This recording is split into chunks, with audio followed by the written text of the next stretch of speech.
Hi ఈరోజు problem వచ్చి determine the link in has the cycle and. Basically ఉన్న లిస్ట్లో మామూలుగా అయితే at the end null point ఉంటుంది. లింక్ ఏదైనా సైక్లిక్ లిస్ట్ ఉంటే అందులో ఎండ్కి వెళ్ళకుండా మధ్యలో లూప్ ఇన్ఫినిట్గా తిరుగుతుంది. సో అవి చెక్ చేయడానికి ఈ ఫంక్షన్ వాడతాం. సో దాని ఇంప్లిమెంటేషన్ ఇప్పుడు చూద్దాం.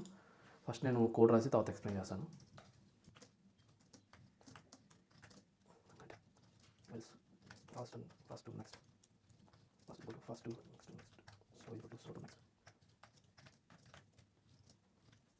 సో బేసిక్గా ఏంటంటే ఒక స్లో పాయింటర్ తీసుకున్నాను, ఒక ఫాస్ట్ పాయింటర్ తీసుకున్నాను. స్లో పాయింటర్ వచ్చి ఒక స్టెప్ మాత్రమే హాప్ చేస్తుంది, ఫాస్ట్ పాయింటర్ వచ్చి 2 స్టెప్స్ హాప్ చేస్తుంది.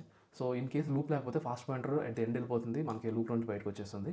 అదే ఏదైనా లూప్ ఉంటే కనుక ఫాస్ట్ పాయింటర్ మళ్ళీ మనం ఒరిజినల్ లిస్ట్కి జాయిన్ అయ్యి ఎక్కడో చోట ఈ slow pointer fast pointer meet అవుతాయి. సో మీట్ అయ్యంటే లూప్ ఉన్నట్లు లెక్క.